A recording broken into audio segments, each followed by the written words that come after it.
The Kethmoran raiding party had made one critical error in their intelligence gathering.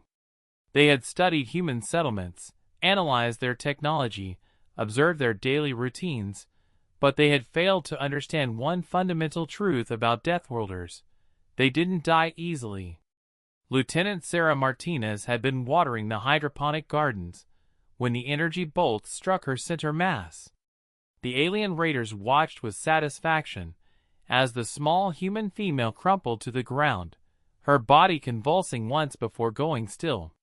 Standard procedure dictated waiting 30 seconds to ensure target elimination before advancing. They should have waited longer. Commander Zexthal clicked his mandibles in approval as his squad moved toward the settlement's main building. "Deathworlders," he hissed in the universal translator. "Overrated. One shot, just like any other meat creature."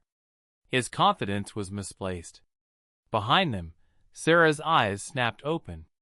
The energy bolts had indeed penetrated her torso, but they had struck her emergency medical nanites first, microscopic machines that every human carried after the Treaty of New Geneva. The nanites had absorbed the initial energy, used it to multiply exponentially, and were now repairing damage at the cellular level while flooding her system with combat stimulants. She stood up quietly, her movements fluid despite the smoking holes in her jacket. Blood trickled from the corners of her mouth, but her eyes held the cold focus that had made humans the most feared mercenaries in the galaxy. The first raider never saw her coming. Sarah's knife, a simple steel blade her grandfather had given her, slid between his chitinous armor plates with surgical precision. The second raider turned just in time to see his companion fall, but Sarah was already moving, her enhanced reflexes making her a blur of deadly motion. 15 seconds. The third and fourth raiders managed to fire before she reached them, but humans from high-gravity Deathworlds moved differently than other species expected.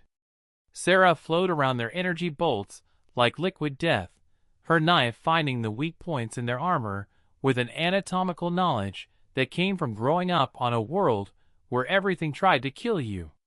20 seconds. Commander Zexthal heard the commotion behind him and spun around, his plasma rifle charging. What he saw defied every tactical analysis his species had ever conducted on humans.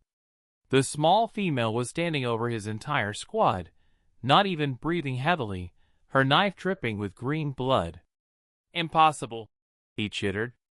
"I saw you die." Sarah tilted her head, a gesture that might have seemed innocent if not for the predatory gleam in her eyes. "You shot me," she agreed, wiping the blade clean on her jacket. "That was rude." 22 seconds.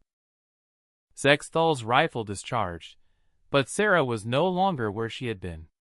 Humans, he realized too late, were ambush predators evolved from a world where everything was an ambush predator.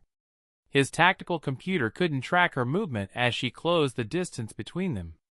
The last thing he saw was her smile, not cruel or angry, but the professional satisfaction of a craftsperson completing a job well done.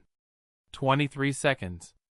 Sarah emerged from the prefab structure, carrying Zexthal's head by one of his decorative horn crests. Her wounds were already closing, the nanites having finished their primary repairs. She activated her communication implant and spoke in the calm, measured tone that humans use for routine reports. "Settlement defense to Colonial Command. Kethmoran raiding party neutralized. No casualties on our side." She paused, looking down at the head in her hand.